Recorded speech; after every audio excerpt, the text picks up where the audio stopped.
Levanto mis manos,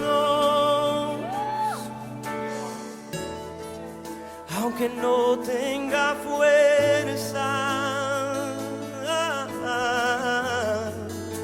Levanto mis manos, aunque tenga mil problemas.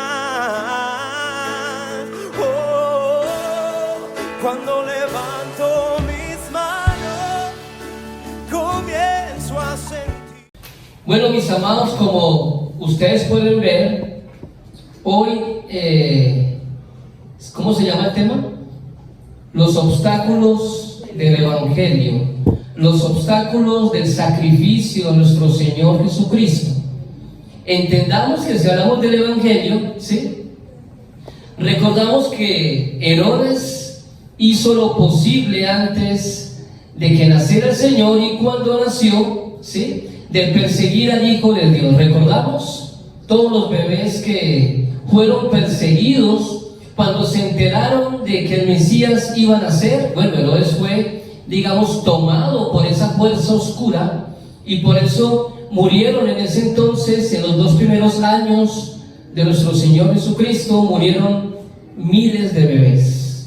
Esto es un hecho histórico. Ya han encontrado en Israel también un lugar especial donde se encontraron muchos bebés también. Es enemigo de nuestras almas el que ha colocado esos obstáculos, ¿sí?, para el pueblo de Dios. El hermano Cirilo me recordó de algo, aunque lo voy a hacer muy rápido, para que ustedes puedan ver lo que ha hecho el maligno desde el principio. Desde que Adán y Eva pecaron, ¿sí?, se mostró el enemigo de las almas. Luego de esto volvió a aparecer después del diluvio, ¿sí? Génesis capítulo 10 con la torre de Babel, ¿se acuerdan? Donde Nimrod, el primer poderoso de ese entonces, ¿sí?, quiso hacer una torre para llegar a ¿dónde? Hasta los cielos. Ahí fue cuando Dios nos confundió su lengua, y de ahí vienen las 70 lenguas madres de todas las naciones. Pero antes solamente se hablaba de una sola lengua. Luego de esto sigue el enemigo procediendo en contra del pueblo de Dios. El pueblo de Dios se encontraba preso ¿en dónde? En Egipto, ¿sí? Por medio del faraón, utilizado por Satanás, no quería que el pueblo de Dios saliera hacia Canaán. Así que el pueblo de Dios salió, prosiguió su camino buscando esa tierra prometida, ¿sí? Pero utilizado el faraón por medio de Satanás, no quería soltar a su pueblo. Por eso se resistió y hubieron 10 plagas, y la última fue la plaga del primogénito. Entonces entendemos más adelante que después de Moisés, en el año 1300 antes de Cristo, ¿sí?, al llegar a Canaán siguieron los enemigos de Dios al otro lado del Jordán.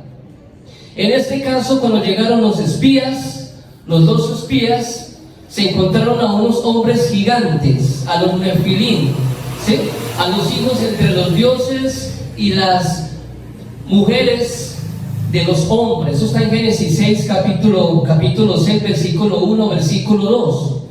En ese entonces regresaron con miedo y dijeron que eran hombres muy grandes, que ellos eran como grillos alrededor de ellos.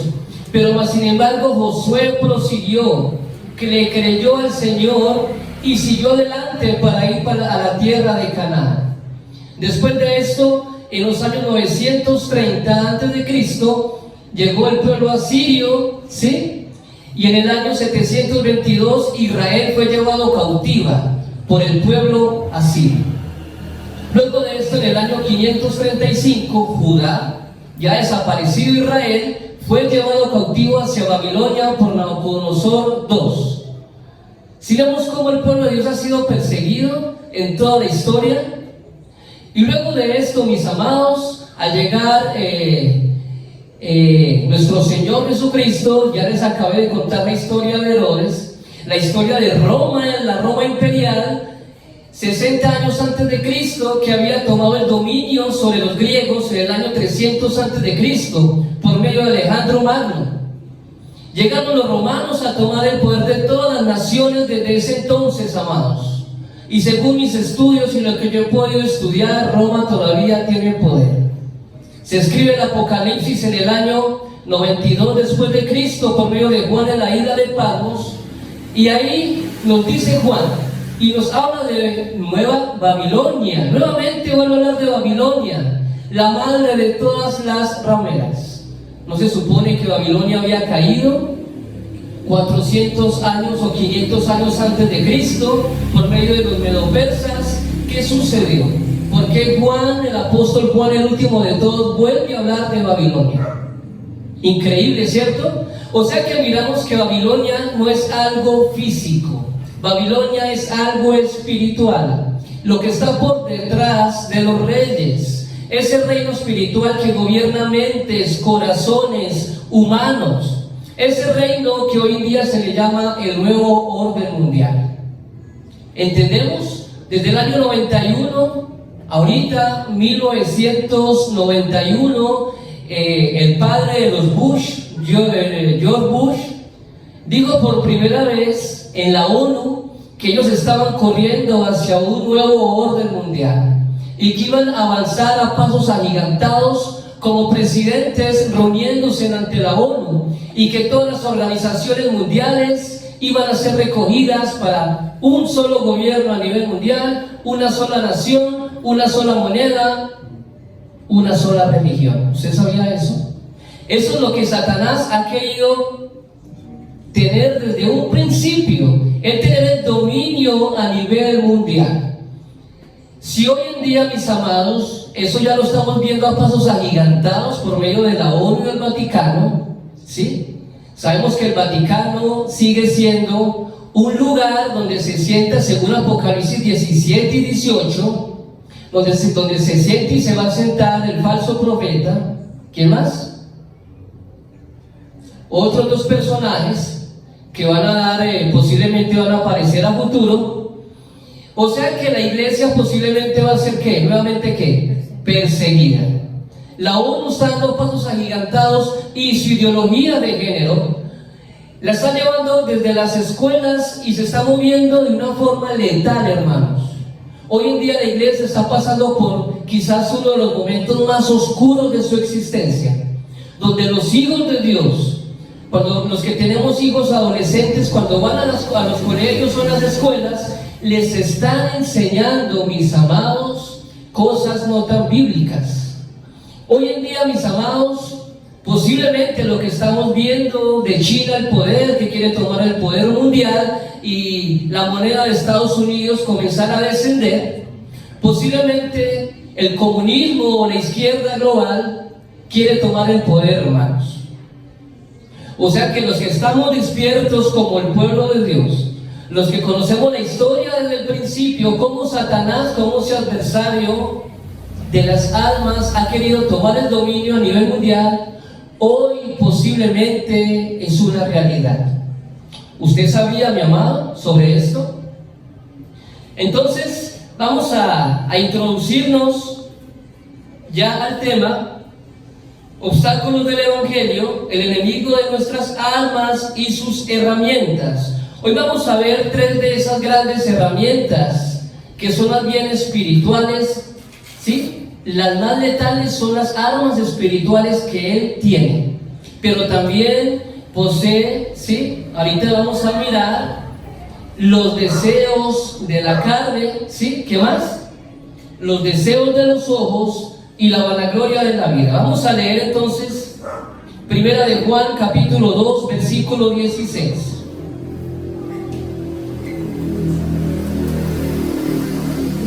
Primera de Juan, capítulo 2, vamos desde el versículo 15, capítulo 2, dice la palabra de Dios: no améis al mundo, ni las cosas que están en el mundo. Si alguno ama al mundo, el amor del Padre no está ¿quién? En él. No améis al mundo, ni las cosas que están en el mundo. Sabemos, mis amados, que estamos en el mundo. Eso lo dijo nuestro Señor Jesucristo. Pero no amamos las cosas del mundo. Si alguno ama al mundo, el amor del Padre no está en él. O sea, mi amado, que en el amor al mundo se define si el amor de Dios, el amor del Padre está en usted. Si usted ama más al mundo y las cosas del mundo y los quehaceres del mundo, déjame decirle algo, el amor del Padre no está en usted. Dice el 16, porque todo lo que hay en el mundo, ¿qué hay en el mundo, mis amados? Tres cosas: los deseos de la carne, los deseos de los ojos, 2 y 3, la vanagloria de la vida. Estas tres cosas no provienen del Padre, sino ¿de quién? Del mundo. Y el mundo pasa, 17, y sus deseos. ¿Qué pasa? Esas tres cosas. ¿Qué va a pasar? Porque no es eterno, es una fantasía. Los deseos de la carne, los deseos de los ojos y la vanagloria de la vida es una fantasía, mi amado. Si usted hoy en día está viviendo para ejercer esa fantasía en su vida, déjame decirle que ese juego, ¿sí?, en algún momento se le va a caer. Y usted va a quedar totalmente, digamos, sumiso, sin saber qué hacer. Porque a lo que usted llamaba realidad, lo que usted llamaba mundo, va a ser algún día destruido, como va a ser destruida Babilonia, y como el mismo Apocalipsis lo relató. Babilonia va a caer, mis amados. Ya el Señor ya dictó la victoria.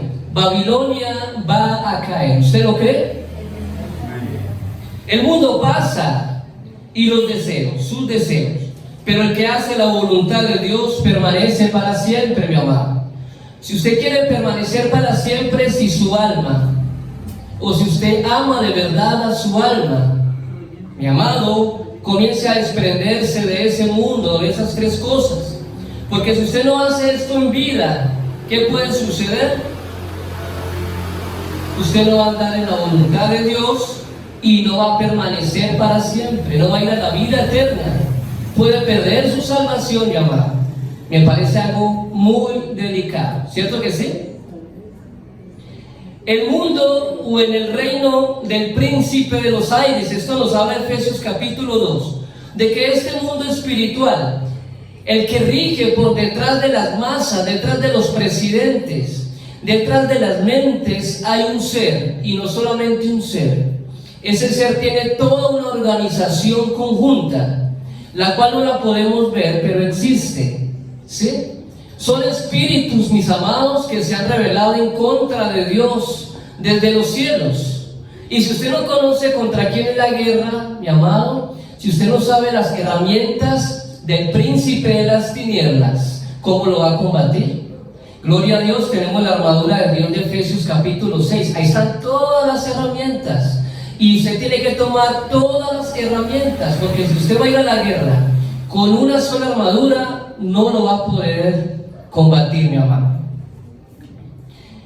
Este enemigo, como dice Efesios 6, versículo 16, capítulo 6, versículo 16, él tira dardos. Él tiene muchas maneras, muchas herramientas, ¿sí? Existen tres puertas, mis amados, tres puertas, que si usted abre alguna de esas tres puertas, le cuento que cerrarlas va a ser un proceso bien complicado. Así como los que hemos conocido el esoterismo, otros le llaman brujería, para no llamarle tan feo a la palabra, ¿sí? Ocultismo. Le cuento que para usted cerrar esas puertas, bien complicado, o sino que lo diga Freddy, que viene de ese contexto, y yo también vengo de un contexto, es complicadísimo cerrar esas puertas, mis amados. Los deseos de la carne, entonces, ¿qué significarán? Vamos a ir profundamente qué significan esas tres palabras, mis amados. La palabra deseo, en el griego, vamos a ir al idioma original, significa epitsumia. Epitsumia es la palabra en griego que significa deseo, ¿sí? ¿Y qué significa esa palabra deseo según el texto original? Utilizada especialmente para todo lo prohibido. Esta palabra solamente, según aquí en el versículo, se utiliza para todo lo prohibido, ¿sí? ¿Y qué es lo prohibido? Vamos a hacer un recuento. La codicia, la concupiscencia, el deseo, la pasión incontrolada de lo malo. Cuando usted no es capaz de controlar lo malo, mi amado, cuando has prohibido algo prohibido, usted ha probado algo prohibido, algo que usted no debe de probar. Yo sé que sí, porque si no lo hubieras probado antes de Cristo, quizás no te hubiera ido tan mal en ciertas cosas que tú ejerciste en tu vida. Lo malo de hacerlo es que con usted probarlo, mi amado, solamente al probarlo, como la heroína, usted prueba la heroína, mi amado, y no es como probar la marihuana. Usted prueba solamente una vez la heroína y tiene un promedio del 99% de quedarse ahí. Para usted salirse de ahí, mi amado, ¿sabe cómo se sale? Con otras drogas menores. Tiene que probar marihuana y en cierta cantidad le tienen que recetar para usted salirse de la heroína. Imagínese el problemota con solamente usted probarla aquí en la vena intravenosa. Así es el pecado, hermano. Con usted solamente abrir una puerta de estas tres puertas, vaya pues ciérrelas. Bien complicado, ¿sí? Lo malo de hacerlo es que, como lo dije, la primera vez que los hagas, entrará en ti como una enfermedad sin saber que estás enfermo. Va a entrar en una enfermedad en ti espiritual, que tú no te vas a dar cuenta que estás enfermo. Y si alguien te dice que estás enfermo, te va a provocar a la ira, te va a dar ira. ¿Y usted quién es? ¿Y usted por qué me dice eso a mí? Es que usted no peca, es que usted lo otro. O sea, va a buscar 1000 excusas para que nadie le diga que usted está cometiendo pecado y que usted abrió una puerta que no pudo abrir. ¿Crees que está bien? Que el pecado que estás haciendo, pues está bien, es algo normal, pues todo el mundo peca. Pero por dentro tienes hueso de muerto. ¿Se acuerdan de esas palabras del Señor Jesucristo a los escribas y fariseos? Que ellos eran doctores de la ley, que ellos eran los religiosos de su momento, pero el Señor les dice en Mateo 23:17, ¿sí? Tienes hueso de muerto y de toda suciedad por dentro, ¿sí? Porque ellos decían hacer algo, pero hacían lo contrario. Escribas y fariseos, lo que llaman los legalistas, o lo que hoy en día se llaman muchos religiosos. Hoy en día en casi todas las religiones hay bastantes religiosos. Ellos se vestían solamente de apariencia, ¿sí? Hoy en día, ¿será que un doctor de la ley o un judío no es versado en el conocimiento de la ley? Claro que sí. O digamos hoy en día un teólogo completamente, un predicador, un pastor, ¿será que no puede quizás aparentar ser una persona de bien, pero por detrás llevar una vida totalmente llena de concupiscencia? ¿Cierto que sí los hay muchos? Los tales llamados apostolitis, ¿sí? Los que se les metió en la mente que son apóstoles, profetas de este tiempo, y quizás que no cumplen ni con 1% de los requisitos de ser apóstol, de los que sí eran apóstoles y profetas de los tiempos del Señor Jesucristo. Sus obras, mis amados, son producto de Satanás. Estos en su interior eran hombres movidos por sus intereses carnales. Aquí vamos a mirar los deseos de la carne. Hay intereses de la carne por debajo de una posición. Quizás conservar algo terrenal, un puesto terrenal. Ellos estaban dispuestos o estarían dispuestos, esas personas que andan en los deseos de la carne, de mentir, mentir y mentir. Y si le tocó matar, hasta allá van a llegar. Tremendo, ¿cierto? Hermano, cuídate de esto, de los deseos de la carne. La palabra carne, vamos a ir por segunda instancia en el griego, es, como dice acá, dice sari. Es la palabra carne en el griego. Lo opuesto a lo interior, lo opuesto al alma, lo opuesto al espíritu. Lo que va contra naturaleza. Aquí entra el odio, el no perdón, el ego, las iras, las contiendas, los celos, disensiones, engaños, todo el listado de Romanos, de Gálatas, de Corintios, de Apocalipsis. Todo lo que el Señor dice que su pueblo se debe cuidar de ello. El deseo de la carne, el apóstol Pablo manifestó que era una lucha diaria de él. Vamos a ir a Romanos capítulo 7, mis amados. Vamos a recordar que el apóstol Pablo en el capítulo 7 está teniendo una lucha letal contra los deseos de la carne. En el versículo 7 y 8 él habla de la codicia, ¿sí? En el versículo 11 él habla del engaño. En el versículo 14 vamos a leerlo, 7:14. Porque sabemos que la ley es espiritual, mas yo soy ¿qué? Carnal, vendido al pecado. ¿Usted se imagina que un apóstol, posiblemente el que más viajó de todos, porque recorrió más que Simón Bolívar en el caballo, ¿sí? Tanto que le han hecho propaganda a Simón Bolívar, que recorrió no sé cuántos kilómetros, más que Nerón, más que Bonaparte. El apóstol Pablo recorrió más kilómetros que ellos. Y miren este personaje lo que dice: mas yo soy carnal, vendido al pecado. En el versículo 15 dice: porque lo que hago no lo entiendo, pues no hago lo que quiero, sino lo que aborrezco, eso hago. Aquí entran los deseos, ¿sí? Y en la carne, en el 18 decía que en él no moraba el bien, en la carne. Pero el espíritu sí quería hacer el bien, pero la carne decía otra cosa. En el 21 concluye diciendo que el mal estaba en él. Tremendo, mis amados. Qué lucha tan fuerte es la que nosotros tenemos como pueblo de Dios. Esa lucha entre la carne y el espíritu, constantemente, diariamente, hermanos. ¿Será fácil, mis amados, ser pueblo de Dios? ¿Ser ese pueblo escogido? ¿Llevar ese sacerdocio santo delante de Dios? Pero quizás hasta aquí no encontramos solución para el problema del apóstol Pablo, que es el problema de toda la humanidad. ¿Cuál es la solución? Leamos el 24 y el 25. Miserable de mí, ¿quién me librará de ese cuerpo de muerte? Mis amados, ¿quién te puede librar a usted de esa lucha que tiene internamente, diariamente con su mente? Diariamente, hermanos, el día que usted se levanta, desde el momento que usted se levanta y abre los ojos, es una lucha. Y si usted no me va a decir que no, la primera lucha es contra la pereza, ¿sí?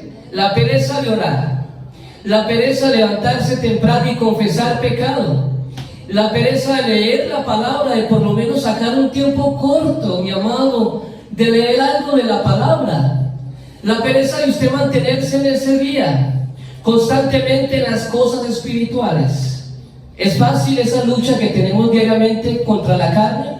¿Ustedes qué dicen? ¿Fácil o duro? Difícil, ¿cierto? Pero dice el apóstol Pablo en el versículo 25: gracias doy a Dios por Jesucristo, Señor nuestro. Así que yo mismo con la mente sirvo a la ley de Dios, más con la carne a la ley del pecado. Por eso, usted y yo debemos de tomar esas herramientas espirituales, porque esta guerra es espiritual. ¿Y qué herramientas espirituales tenemos como pueblo de Dios? En la primera columna de acá de la iglesia, que dice, ¿qué herramientas encontramos ahí? La oración, el ayuno, ¿qué más? La vigilia, la alabanza, la comunión. Mire todas las herramientas que tenemos. Ahora, en la segunda columna, ¿qué tenemos, hermano Cirilo? ¿Qué herramientas tenemos? La predicación del evangelio. ¿Qué más? El evangelio, el arma más letal contra las tinieblas, el que antes de que llegara Cristo era un misterio, pero al llegar Cristo fue consumado el misterio del evangelio.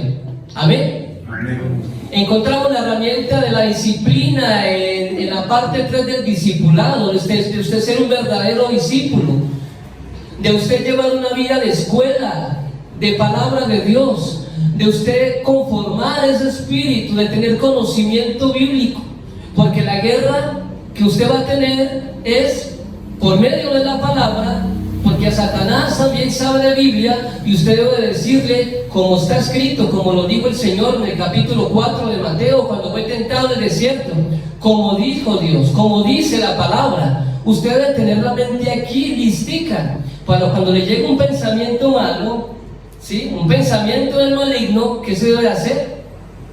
Reprogramarlo inmediatamente. Pero si usted no lee la palabra, si usted no escucha la palabra, si usted no es alguien disciplinado en la palabra, mis amados, ¿de qué usted se va a alimentar? ¿Sí? ¿Cómo va a tener usted esa lucha, esa herramienta? ¿Y cómo va a terminar, como dice la cuarta columna, con el servicio? El servicio ya es lo último, ya es, digamos, la acción pura del Evangelio, el servicio a las demás almas, el servicio de usted amar a las almas, dar su vida por ellas, de usted traerlas aquí al local, a la iglesia, presentarle el Evangelio. ¿Será que debemos de tener ese amor hacia las almas, mis amados? Herramientas como la oración, nunca se le olvide esto. Herramientas como el ayuno, nunca se le olvide, mis amados. Entonces, por esto la lucha es ¿desde dónde? Desde acá, desde el interior. La lucha de nosotros, del pueblo de Dios, es desde el interior, desde la mente, hacia afuera, hacia la carne, pero con el poder de Cristo. Usted no se crea muy machito, porque si usted cree que es muy berraquito y cree que es por sus fuerzas, ningún ser humano lo puede hacer por sus fuerzas.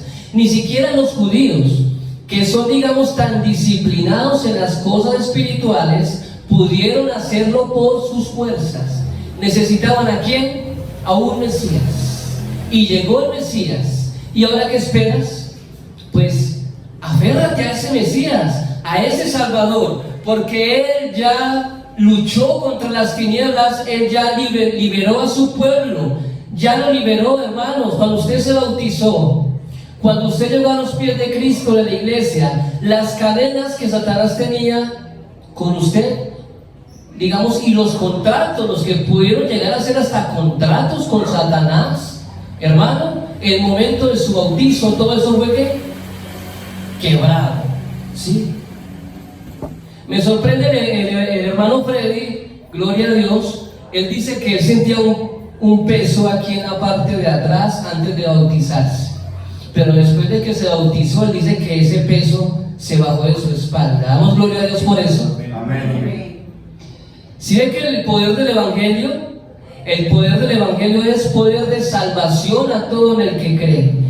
Es una dinamita, mi amado. Si usted lo cree de verdad, usted va a ser despojado de tantas fuerzas espirituales para que esos obstáculos que antes existían ya no van a ser tan pesados como eran antes.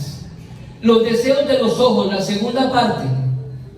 La palabra deseo ya sabemos que su significado es todo lo prohibido. ¿A usted le gusta lo prohibido? ¿A usted le gusta experimentar? Yo porque caí en ese tipo de conocimientos, porque yo era muy preguntón desde niño. ¿Y por qué el universo? ¿Y por qué las estrellas? ¿Y será que hay vida más allá de las estrellas? ¿Y yo qué hago acá en el planeta Tierra? ¿Yo para qué vine a este planeta? Entonces comencé a investigar, pero investigar en lugares donde no debía investigar, ¿sí? Ahora sumergámonos en la palabra ojo en griego. La segunda palabra que dice los deseos de ¿qué? De los ojos. Vamos a ver qué significa esa palabra en griego. Ophthalmos. ¿Qué significa esto? Visión literal o figuradamente unido a la envidia. Todo lo que usted desee con los ojos, posiblemente lo puede llegar figuradamente a la envidia, al deseo de tener algo que no es suyo, que no le pertenece. Cueste lo que cueste, usted va a hacer todo lo que cueste lo que cueste por tener ese algo. Recordemos que Satanás trató de engañar a Jesús, como lo dije yo ahorita, en el capítulo 4, ¿sí? De Mateo, desde el versículo 8 al versículo 10. Vamos a leerlo rápidamente. Si alguien lo tiene, lo puede leer. Mateo, capítulo 4, Sí, vamos a recordar las palabras de Satanás, las 3 tentaciones que hizo contra el Señor Jesucristo. Versículo 8 al versículo 10. Dice la palabra: otra vez le llevó el diablo a un monte muy alto y le mostró todos los reinos del mundo y la gloria de ellos. Y le dijo: todo esto te daré si postrado me adorares. 10. Entonces Jesús le dijo: vete, Satanás, porque escrito está, al Señor tu Dios adorarás y a Él solo ¿qué? Servirás. Mi amado, Satanás tiene autoridad sobre los reinos del mundo. ¿Usted sabía esto? Por ahora. ¿Y quién le dio a Satanás esa autoridad? Por ahora, el mismo Dios. ¿Usted sabía? A él se le olvidó, posiblemente se le olvidó que el que le había dado permiso para tener esos reinos era Dios. Y ese fue tan conchudo que le dijo eso a Jesucristo, como que se le olvidó. Le voy a decir por qué. Porque aquí Jesucristo en el capítulo 4, Él jugó su papel 100% humano. El Señor Jesucristo no podía sacar, digamos, entre comillas, su deidad, porque Él hubiera querido que los ángeles bajaran, lo tomaran, ¿sí? Él poderle haber demostrado a Satanás que Él era el Hijo de Dios, pero Él no tenía por qué hacer eso, y tenía el poder, ¿sí o no? Pero ¿qué sucedió? Entendemos de que Él tenía que luchar en esa carne como nosotros estamos luchando ahora. Y Él ganó, hermano, ganó esa situación. O sea que sí es posible ganarle a Satanás mientras hagamos lo mismo que hizo el Señor Jesucristo. Porque escrito está. Porque escrito está. Y si usted no lee lo que está escrito, que es la palabra de Dios, esa espada de Efesios que ahorita la vamos a ver, ¿sí? Él le respondió: al Señor tu Dios adorarás y a Él solo servirás. Él respondió con Deuteronomio capítulo 6 versículo 3. Entonces entendemos, mis amados, que este reino de Satanás, el mundo, que es todo lo que tiene este reino, mis amados: lujuria, edificios. Podemos ver alrededor qué es lo que hay ahora, ¿sí? Imagínense a Jesucristo mirando este reino en este momento. Vemos que edificios altos, luces, hermosura entre comillas, ¿sí? Lujuria, edificios, plata, sexo, maldad, guerras, posiciones, deportes de gladiadores, ¿sí? En todo tipo, circos, fantasías, arte, música, lujuria, vanidad, muertes, masacres, mentiras, etcétera, etcétera. ¿Usted cree que el Señor Jesucristo iba a ser tentado por esto? ¿Por el reino de Satanás? ¿Usted cree? ¿Sí? Ese es el reino fantasmal de Satanás, que inunda la Matrix orgánica. Los que se han podido ver la película de la Matrix, tiene tremendo significado y simbolismo para los que la han podido entender. Hay un reino que está por encima de este reino, un reino cenagoso, lleno de tentáculos espirituales, y esos tentáculos están pegados a cada corazón y a cada mente de cada ser humano, y por esos tentáculos mandan información, y usted no se da cuenta de ese proceso, ¿sí? Esa es la Matrix. ¿Y qué es lo que hoy en día está conectado al ser humano? Pues las huestes espirituales de maldad de las regiones celestes. Usted no sabe cómo lo dominan, usted no sabe cómo pueden influenciar, como influenció a Pedro Satanás. Y el Señor estaba viendo el reino espiritual. Vete, Satanás, le dijo a Pedro. Cuando usted entienda de que esta lucha no es contra carne ni sangre, sino contra esas huestes espirituales de maldad, usted va a arrodillarse, a pedirle perdón a Dios todos los días y a pedirle a Dios que esté con usted, porque con sus fuerzas, mis amados, no va a poder estar en esta guerra. Con este mundo y su engaño, Satanás quiso toda adoración. ¿Qué fue lo que pidió Satanás? Adoración. ¿Y qué es lo que hoy en día ha estado buscando desde el principio hasta el día de hoy, desde el Génesis? Adoración. Los que hemos tenido la oportunidad de que el diablo nos siente a un nivel más alto, estoy hablando que alguien hable por medio de una persona que ha sido un espiritista, que recibe espíritus, y que el diablo, a mí en lo particular me tocó, un luciferista, habló el diablo por medio de él y dijo: tú eres un ser muy grande, aquí en este lado te quiero, y pídeme lo que quieras, te lo doy. Y entonces yo sabía lo que estaba por detrás de esa persona, porque había acabado de hacer un sacrilegio. En esa casa estaba, tenía sus velas, su situación. Allá tenía, digamos, el altar del Baphomet en la parte de atrás. Y yo, ¿qué le dije? Mi alma es de Cristo. Antes usted, si sigue metido, inundado de esas situaciones, su alma va a ser llevada al infierno. Le dije yo: salga de eso, corra, porque Satanás en este momento está hablando por medio de usted. Mis amados, esto no es un juego. La lucha que tenemos aquí en la tierra no es un juego. El diablo no juega a ser diablo. Y si usted está jugando a ser cristiano, está en el lugar equivocado. Muchas personas creen y se sientan acá, no saben contra quién es la guerra verdaderamente. Mis amados, yo creo que a todos nos hace falta más madurez en la vida espiritual, más humildad, más humillación delante de Dios. Porque, mis amados, esta guerra no es fácil, pero con Cristo de la mano, déjame decirte que va a ser más llevadera la cruz que Él dejó en el Calvario. Amén. Y lo último, que es la vanagloria de la vida, mis amados, que es la palabra vanagloria en el griego, significa alazonera, que tiene que ver con toda jactancia. Eso significa el que es altivo, sin valor, depravado, pestilente. O sea, aquí la vanagloria ha llevado a ese nivel. Cuando alguien huele a peste, a azufre, cuando alguien llega a ese nivel, ¿sí?, de lo malo, de las personas que son malas y malas. En Romanos, vamos a leer Romanos 1:30. Por favor, el que quiere lo puede leer. Romanos capítulo 1, versículo 30. ¿Qué dice la palabra de Dios?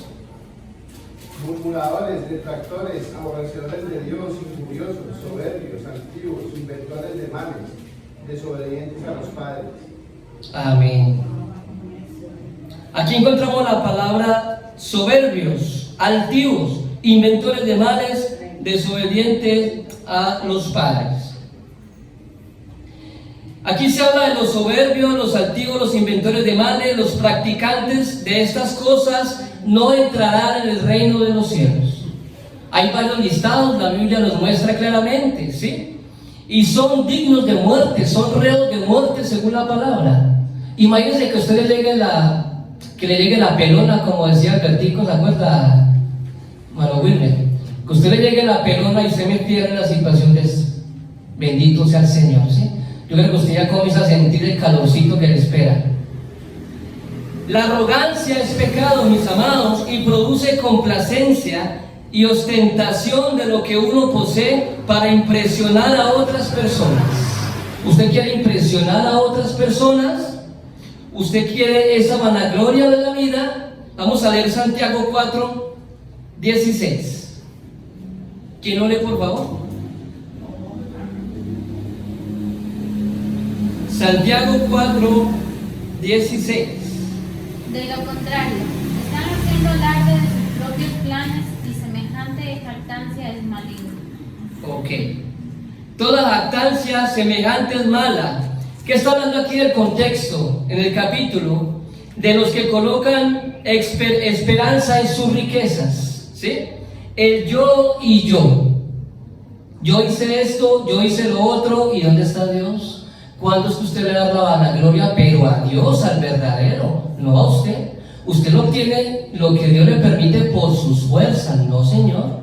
Es porque Dios le dio fuerzas, le dio capacidades, le dio dones para que usted ejerza cierta labor. Amén. Amén. Así es. El querer ser dueño de su vida y destino. ¿Han escuchado personas que dicen, yo hago lo que quiera? ¿Usted quién es para decirme eso? No, yo soy el dueño de mi vida. Yo soy el dueño de mi destino. Que Dios los perdone. Subestimando el que compró el cuerpo con sangre a precio muy alto. De esa manera podemos subestimar a Cristo, a ese sacrificio que Él hizo por nosotros, mis amados. Si subestimamos todo lo que Él hizo por nosotros, porque si aquí hay alguien héroe, y si la Biblia coloca a alguien héroe, no son ni siquiera los profetas, mis amados. Los profetas todos hablaron de ese héroe llamado ¿quién? Nuestro Señor Jesucristo. Todos hablaron por Él, y todos necesitan de Cristo, aún Moisés. Aún Abraham, ¿sí? El Señor de la fe, el Padre de la fe, Abraham necesitaba de la gracia de Cristo. Amén. Amén. La vanagloria ya del cristiano, ¿sí? Cuando yo hablo de conocimiento, hablo de gnosis, porque en el griego es gnosis, pero hay gnosis de Dios, que es de la palabra, y hay gnosis de la serpiente, conocimiento de la serpiente, o es el conocimiento oculto. Entonces, si a usted le gusta lo oculto, si a usted le gusta enterarse de lo que no se debe enterar, ya sabe que hay dos tipos de conocimiento. Y si la mujer, que le gusta mucho escuchar como en el Génesis la serpiente, ¿se acuerdan? Por estar escuchando a la serpiente, ¿cayó en qué? Pecado. En pecado. Cayó en la vanagloria, cayó en el pecado y quiso ser como Dios. ¿Qué hace la vanagloria? Nos hace creer que somos superiores a los demás. Cosa delicada, ¿sí? La gnosis del conocimiento de las cosas bíblicas, ya les dije, y de las profundidades de la Biblia, también pueden generar un alma orgullosa, como a veces pareciera que el apóstol Pablo tuviese. ¿Se acuerdan? Según de Corintios, desde ahí del capítulo 12, Pablo fue judío de judíos, fue fariseo de fariseos, ciudadano romano. Imagínense todos los diplomas que él tenía colgados. Ciudadano romano, judío, fariseo. Tenía, digamos, todos los honores de su momento. Y quizás estudió en una escuela romana, o sea que él sabía muy bien toda la gnosis de los griegos y de los romanos. Todos los dioses, él lo tenía muy claro. Él era una persona muy versada, porque tenía una gran posición. Hablando de conocimiento, de gnosis. Le tocó conllevar hasta su muerte lo que hemos hablado mucho, una enfermedad. Que a veces cuando esa vanagloria le subía, Dios le mandaba ¿qué? Un aguijón. Tremendo, ¿cierto? Cada vez que cuando se vanagloriaba por las revelaciones que Dios le había dado, Dios le mandaba su aguijón. Por ahí en Gálatas posiblemente, y algunos comentaristas dicen, ¿sí? Los Gálatas dicen que si ellos tuvieran forma de regalarle los ojos, se lo darían. Dicen algunos comentaristas, no yo, ¿sí? Dicen algunos que posiblemente era la ceguez que le llegaba por momentos en su vida. Entonces, mis amados, también conocemos de Salomón. Salomón fue el hombre más sabio de la antigüedad, entre comillas. Tenía conocimiento de Dios, pero también tenía otro tipo de conocimientos. Tanto que lo buscaban los reyes de toda la antigüedad, desde la reina Saba, ¿sí? Que fue una de las que llegaba hacia donde él para pedirle consejo. Los reyes de su momento, de Asiria, de Medo-Persa, de Grecia, llegaban hacia Salomón para escuchar su conocimiento y su sabiduría. Pero dice por ahí Mateo 6 que ni este se vistió como uno de ¿qué? De los niños. Tremendo, mis amados. Y que este cayó en pecado. Esa fue la historia de Salomón, porque le creyó muchas veces a sus mujeres, a más de 700 mujeres, 300 concubinas que estuvo, y comenzó a caer en la adoración a otros dioses, a Baal, a Astoret, y se partió el reino en dos. Desde ese tiempo hasta desde Primera de Reyes capítulo 9 en adelante. Mis amados, ¿será que tener tanto conocimiento, entre comillas, será que puede ser una carga posiblemente para muchos? Yo digo que es bien delicado, ¿sí? Por eso es mejor humillarnos delante de Dios, ¿sí? Y no suceder lo que le sucedió a Salomón. Eclesiastés 12, vamos terminando ya. versículo 12 y versículo 13. ¿Quién lo puede leer? Eclesiastés 12, versículo 12 y versículo 13. 12 y 13. Ajá, 12. Pero ahora, hijo mío, déjate darte un consejo más. Ten cuidado, porque escribir libros es algo que nunca termina y estudiar mucho te agota. Aquí culmina el relato. Mi conclusión final es la siguiente. Teme a Dios y obedece sus mandatos, porque ese es el deber que tenemos todos. Amén. Dice el 2. Ahora, hijo mío, a más de esto se ha amonestado, no hay fin de hacer muchos libros. O sea, no hay tiempo de escribir tanto, porque Salomón más de 3000 proverbios escribió, ¿sí? También hubo salmos de él. Y en mucho estudio es fatiga de la carne. Si eso lo dijo el hombre más sabio del planeta, imagínense. El fin de todo discurso es este: teme a Dios y guarda sus mandamientos. Teme a Dios y guarda sus mandamientos, porque esto es el todo del hombre. Así que, mis amados, ya este viernes estudiamos algo también que tenía que ver con el tema de hoy, de los obstáculos del Evangelio. Por allá, solamente para recordar que en Lucas capítulo 9, ¿sí?, estuvimos mirando en el discipulado los impedimentos al discipulado, capítulo 9 de Lucas, del 57 al 62, y recordamos de que de estos 3 obstáculos se pueden sumar a esto: la familia, el amor al Padre, ¿sí?, a un nivel superior al de Dios, y ¿qué es lo otro? Las comodidades de este mundo.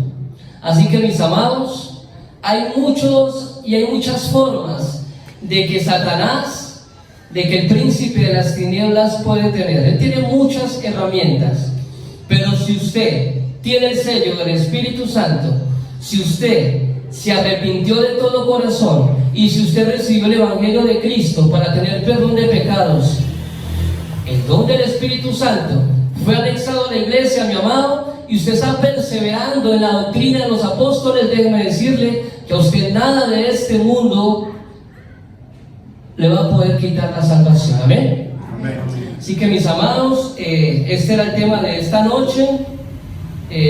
No sé si alguno tiene alguna pregunta, alguna acotación, ¿sí? Ese es un tema, digamos, profundo, porque hay que mirarlo de todos los ángulos, tanto de los ángulos que podemos ver humanamente, como gobiernos, como empezamos, ¿sí?, como hablamos de Babilonia, de Roma, del gobierno mundial, de lo visible, pero por detrás de esto hay un gobierno que invisible. Así que, mis amados, no sé si alguien quiere decir algo. ¿Nada? ¿Quedó bien? Ok. Que Dios me los bendiga y que la paz de Dios esté con ustedes en esta noche. Dios les guarde.